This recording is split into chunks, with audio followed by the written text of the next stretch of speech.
The signal came from deep space. It was weak, old, and broken. No one knew exactly where it came from. All it said was, "Help us. They're coming. We are peaceful. We cannot fight." Most alien governments ignored it. The Galactic Council said it was too far, not worth the fuel, not their problem. They had their own wars, their own borders, and their own rules. But Earth wasn't part of their council. We had our own fleet. Smaller, faster, louder. Humanity had only been in space for 50 years. We were still new out there, still seen as strange by other alien races. They called Earth a death world. That meant our planet was too wild, too dangerous, and too violent. It was a place where everything fought to survive, and somehow, humans were the top of that food chain. The signal hit one of Earth's deep space scanners. It was just a whisper in the black. But someone heard it. The United Nations Defense Fleet, or UNDF, picked it up. They had one job: protect Earth and its colonies. They decided to send a scout team to check it out. Not an army. Not a full fleet. Just one ship, quiet, fast. Disposable. The ship's name was Valkyrie 9. The man in charge was Captain Mason Reed. Mason wasn't a hero. He wasn't handsome or clean or calm. But he was alive when many others shouldn't be. He had fought in 5 wars. He had scars on every limb. His body was half machine now, rebuilt piece by piece. But he still had a heart and a bad temper. He got the call late at night. He didn't ask questions. He just packed his gear and boarded the ship. Mason's mission was simple: find the source of the signal, report what he saw, and return. Nothing more, but nothing went as planned. The ship jumped into the target system. Everything seemed quiet, too quiet. No stars, just a cold black sky and a dead sun. One rocky planet floated there, dry, cracked, and red. It looked empty. Mason scanned the surface. There were ruins, buildings half buried in sand. No power, no lights, no life signs, but the signal was still strong, still calling. That's when the storm hit. Out of nowhere, a violent burst of energy tore through space. It ripped through Valkyrie 9 like a knife. Systems failed. Shields dropped. Engines died. The ship fell fast. Mason didn't panic. He never did. He grabbed his emergency gear, activated the crash pod, and braced for impact. He woke up on the ground. His armor was cracked. Blood ran down his face. His ship was gone, smashed into a smoking hole nearby. His team? No signal, no sound. No one answered his radio. He was alone. The sky above was orange, filled with dust. Lightning flashed across it, but there was no thunder. The air was hot and dry. Every breath burned. The ground was sharp and jagged. Red sand covered broken stone, and something was watching him. He couldn't see it, but he felt it. Like eyes pressing into his back. Like a beast hiding behind the rocks. He grabbed his rifle and started walking. He didn't know what was out there, but he was going to find that signal. He was going to finish the mission. The land was dead, but not quiet. Wind screamed through the canyons. Strange shapes moved in the distance. Once Mason saw a shadow with too many legs crawl up a cliff and vanish. Another time, he found tracks in the sand. Deep, clawed.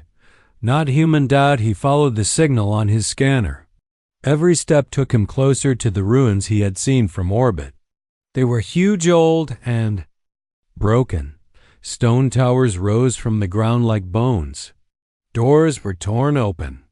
Walls had holes punched through them, as if something big had broken out. He entered the largest building. Inside, the air was thick, heavy. The walls were covered in writing, symbols, and drawings. They showed tall, thin creatures with long arms and large eyes, peaceful looking, holding hands. Looking up at the stars, then the drawings changed. The next wall showed fire, teeth, shadows falling from the sky. The tall creatures were running, burning, dying. Then the writing stopped. The hallway led deeper underground. Lights flickered. Something dripped from the ceiling. The signal was louder now. The scanner beeped faster. Mason knew something bad had happened here, but the signal wasn't a trick. It was real. And someone or something was still sending it. As he stepped into a lower chamber, his boots hit something soft. He looked down. It was a pile of bones. Not just alien bones, human ones too. Old uniforms, torn gear, broken helmets with Earth logos on them. People had been here before. People had died here before.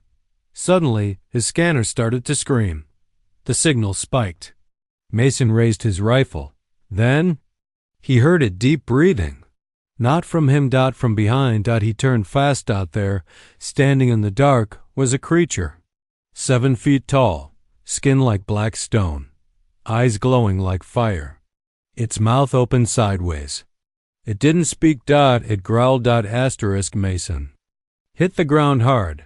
The creature slammed into him like a truck.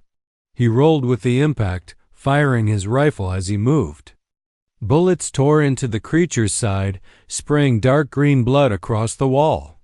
But it didn't scream. It didn't even flinch. It kept coming. Mason shoved it back with a kick to the chest and scrambled to his feet. He aimed at the thing's head and fired again. This time, it dropped. The body twitched, then went still. He stood there for a second, chest heaving, heart pounding. The air was full of dust and smoke. His hands shook, but his mind was sharp. That wasn't just a creature, he whispered to himself. That was a hunter. He checked his gear. 2 mags left, low on water, armor cracked again. His helmet was recording everything. If he died, maybe someone back home would find the footage and understand what happened here. He walked deeper into the ruin, following the signal. It was louder now, not just beeping. He could feel it, like a low hum, in the air, in his chest, in his teeth. Then he heard something else. Voices. Not speaking. Not words, but soft, painful sounds. Like someone crying. He followed the noise and came to a metal door, half buried in rubble. He pulled the pieces away and opened it. The hallway beyond was not like the rest. It wasn't made of stone. It was smooth, cold, silver. Alien tech. Still. Working after all this time. Lights flickered on as he walked through. The signal grew clearer. Mason reached the end of the hall and stepped into a wide chamber. There, in the center of the room, was a cage. Inside the cage was a creature tall, thin, gray-blue skin. Its eyes were large and silver, its body weak and shaking. One arm was broken. It looked up at Mason with fear, and then relief. It spoke through a translator on its chest. "You're human," it said weakly. "You came." Mason nodded, raising his rifle. "Who are you? Where's the rest of your kind?" The alien looked down. "Dead or taken? We sent the message. We asked for help. We didn't know who would hear it." Mason frowned. "What happened here?" The alien's voice was soft. We're scientists, explorers. We studied stars. We never made weapons. When they came, we had no defense." Mason leaned closer. "Who came?" The alien looked him in the eye. "The hive." The word echoed in the room like thunder. "They are not a race," the alien said. "They are a hunger, a swarm, one mind, many bodies. They don't talk. They don't trade. They don't stop. They come to eat, and they leave nothing behind." Mason's blood ran cold. The alien looked up again. "They heard our signal before. You did. They use it now to lure more prey." Mason stepped back, heart racing. "It's a trap," the alien nodded. "You were not supposed to come here. You are the wrong species." Suddenly, the floor began to shake. A deep rumble rolled through the chamber. The lights flickered. Something heavy was moving underground. The alien looked toward the ceiling. "They know you're here."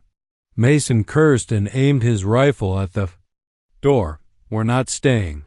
He shot the lock off the cage and helped the alien up. The creature winced but stood. "This way," Mason said. "Stay close."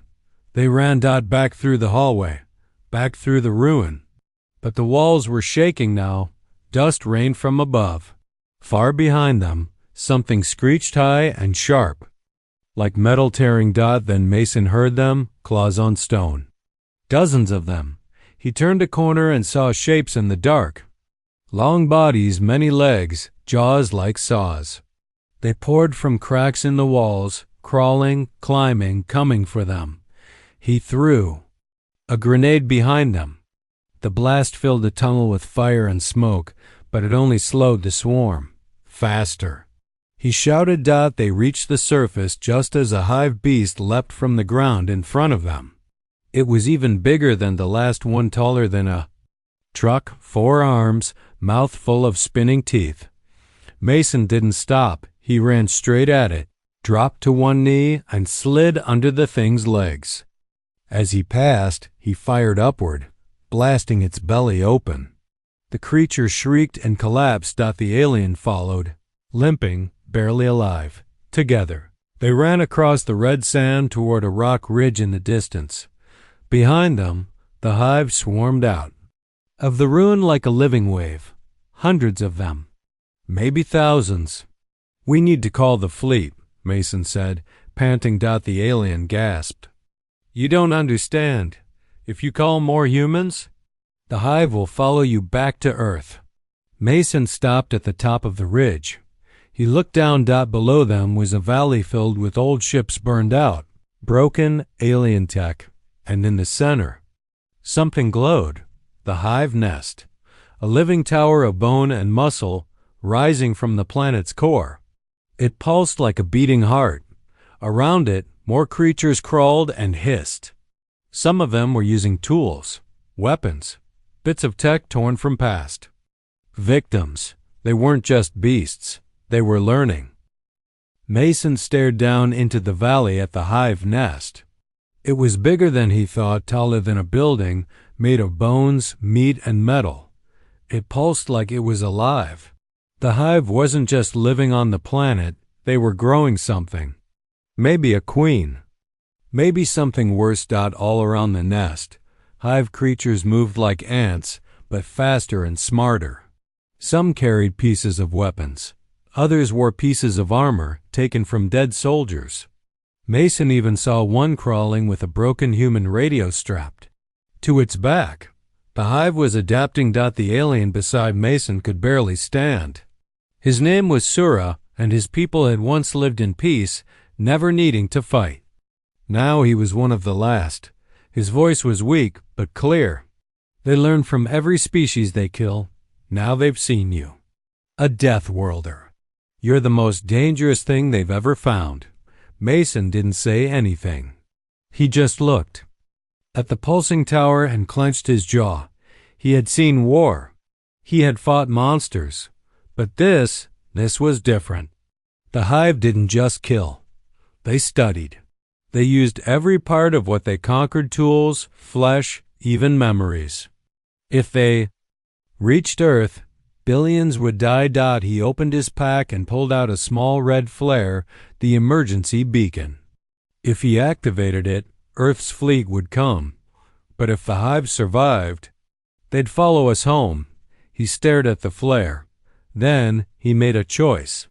"We're not bringing the war to Earth," Mason said. "We end it here." Sura looked shocked. "You mean to fight them alone?" Mason stood up and cracked his neck. "No, I'll make them come to me." He found an old alien structure nearby, part of a long-dead base, half buried in sand. Inside he found leftover power cells, strange grenades, and tools he barely understood. But he had learned to make weapons from scrap before. It was something humans were good at. He worked quickly, setting traps along the edge of the valley. Pressure mines, sharp steel wires, acid bombs, everything he could build or fix. He even set up speakers to play back the hive's own sounds to draw them in. "Come and get me," he muttered. Sura helped as best he could. He was weak, but he knew the tech. Together, they turned the ridge into a battlefield. Then they waited. It didn't take long. As the red sun dipped behind the hills, the hive came, hundreds of them, crawling, charging, howling. Mason stood tall at the center of his traps, his rifle ready, knives on his back, one last grenade in his hand. "Let's show them how DeathWorlders fight," he said. The first wave hit the traps. Explosions rocked the sand. Limbs flew through the air. Acid sprayed the rocks. But the hive didn't stop. They never did. They kept coming, learning as they moved. The second wave avoided the mines. The third wave climbed the cliffs instead of walking into fire. Mason met them head on. He fired, slashed, kicked, and punched. Every shot counted. Every move was deadly. Blood soaked the ground, hive blood, and his own. His armor broke. His arm got sliced. But he didn't stop. He couldn't. "If you want Earth, you go through me," he growled. Behind him, Sura yelled. A hive beast had gotten past the line. Mason turned just in time to see Sura stab it with a piece of pipe. The creature shrieked and fell, but Sura collapsed too, breathing hard. Mason grabbed him. "You're not dying yet." Sura coughed blood. "They're sending something worse. I can feel it. It's coming." And it did. The ground shook. Rocks cracked. From the hive nest, a new monster rose twice as tall as any before. Its skin was layered in armor. It had claws like swords. Its eyes glowed red, and in the center of its chest was a human skull. Mason's mouth went dry. The thing let out a roar that shook the sky. "That's their alpha," Sura whispered. "The one who learns fastest. It's using your species now." The hive alpha charged. Mason ran to meet it. The fight was brutal. Fast. Every strike from the alpha could kill. Mason dodged, slashed, rolled, stabbed. His blade broke. His gun jammed. The alpha grabbed him by the chest and slammed him into the ground. Bones cracked. Vision blurred. Pain exploded in his ribs, but Mason didn't quit. He reached for the last grenade, shoved it into the alpha's mouth, and rolled away. Boom! The blast lit the sky. The alpha fell back, roaring, face half gone but not dead. "You just don't know when to die," Mason muttered. He limped toward the final trap, a charge wired into the ground near the ridge. If he blew it, the cliff would collapse, crushing the valley and the hive nest with it. He turned to Sura. "Run, now." Sura stared at him. "You'll be buried with them." Mason smiled, bloody teeth showing. "Then I'll take as many as I can with me." He turned toward the hive. Hundreds more were coming. He reached for the detonator. Suddenly, the sky cracked open. Fire rained down. Earth's fleet had arrived, dozens of ships, weapons glowing. But they weren't aiming at Mason. They were aiming at the planet. Mason stared up at the sky, his hand still holding the detonator. He didn't press it. Not yet. His eyes were wide. His heart beat like a drum. Above him, the clouds tore apart as huge ships broke through the atmosphere. Earth's fleet had arrived, giant warships, shaped like knives, moving fast and low. Their hulls were covered in black armor. Their guns were glowing hot. The air around them sizzled from the heat. They weren't here to rescue. They were here to burn everything. Bright beams of blue light shot down from the sky. The ground shook. The hive nest exploded in a ball of flame and smoke. Alien bodies flew in every direction. Mason dropped to his knees as the shockwave hit. Dust and heat slammed into him. Rocks flew like bullets. His ears rang. Sura crawled beside him, his face covered in ash. "You didn't call them, did you?" Mason shook his head. "No, I didn't." "Hit the beacon, I swear. So how did they know?" That's when his radio crackled. A voice came through rough, sharp, and full of static. "UNDF command to ground unit. We picked up your biosignal. We saw everything. We're taking control now. Clear the area." Mason grabbed the radio. "Wait, you can't land here. The hive isn't just local, it's in the planet. It's learning. You have to destroy the whole world, not just the surface." But the reply was cold. "That decision is not yours, Captain Reed. Stand by." Mason cursed and threw the radio. "They don't get it. They think this is a cleanup. They don't see what's coming," Sura coughed. "They never do. Until it's too late." Mason looked back at the hive nest. It was burning but not gone. The outer shell had been destroyed, but the base of it was still pulsing. And now, from cracks in the ground, more creatures were crawling out. They were smaller, faster, armored, and some of them walked on two legs like humans. Mason's stomach dropped. "They've started copying us." More UNDF dropships came down, landing near the ridge. Soldiers ran out, clean and shiny in their black armor. They looked confident, too confident. "Secure the area." One of them shouted, "Tag the survivors, clear out hostiles." Mason tried to warn them. He limped toward the nearest squad, waving his arm. "The hive isn't just some bug problem. It thinks, it remembers. You need to nuke the whole place now, or it will follow you home." They ignored him. Sura stood beside him, shaking his head. "Your people, they don't understand death the way you do. They haven't seen it up close." Then the ground broke open again. A new beast rose from the cracks, larger than the Alpha Mason had fought before. Its body was patched together part insect, part metal, part human. It had Mason's own face stretched over its chest like a mask. "What the hell?" The creature let out a scream that wasn't natural. It echoed like a dying machine. Then it charged the soldiers. Chaos exploded. Gunfire lit the air. Screams followed. The hive attacked with speed and rage. Some used weapons made from human gear-sharpened blades, blasters, even explosives. It wasn't a battle anymore. It was a slaughter. Mason pulled Sura behind cover. "They're evolving faster than we thought. We waited too long." Sura looked at him. "You still have the detonator?" Mason pulled it from his belt. The trigger still worked. "Yeah, but it only drops the ridge. Won't stop the whole hive." Sura touched the device gently. "What if we make the whole planet fall?" Mason blinked. "What do you mean?" Sura pointed toward a nearby hill. "There's an old gravity core. My people built it long ago to study deep crust pressure. It's unstable now. If we overload it," Mason understood instantly, "we turn this whole place into a fireball." Sura nodded. "But it must be done by hand." Mason looked down at the burning valley. More hive creatures were climbing up the cliffs. The UNDF was losing. Ships were being pulled down by swarms.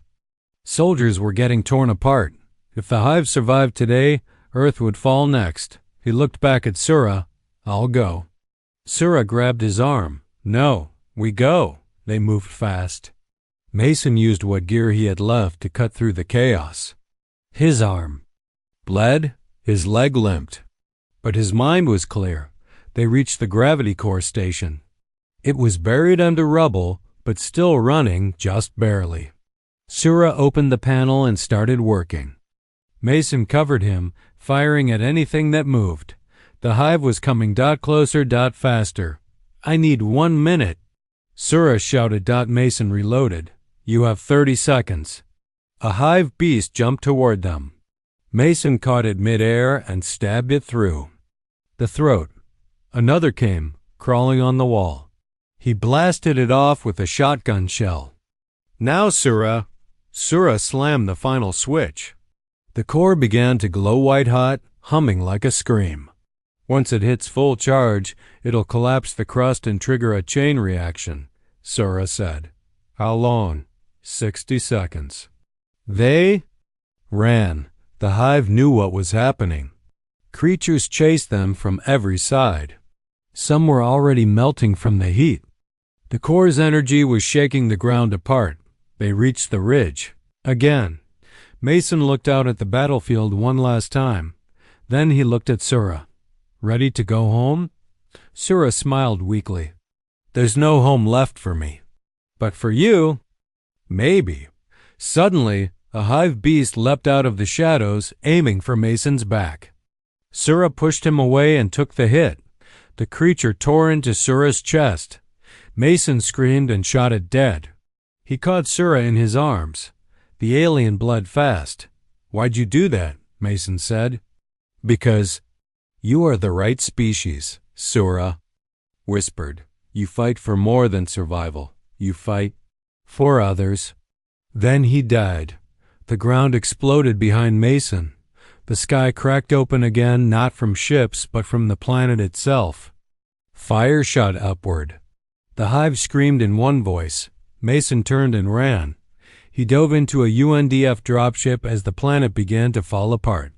As the doors closed, he looked out one last time. The hive nest, the creatures, the land all swallowed by fire. Gone. Asterisk back. On Earth, weeks later, Mason sat alone in a dark room, watching the footage from his helmet. He drank quietly, watching the fire again and again. Then he paused the video. In the smoke, behind the burning wreckage, a shape moved. Too smooth. Too fast. A hive creature. Watching. Recording. It had survived.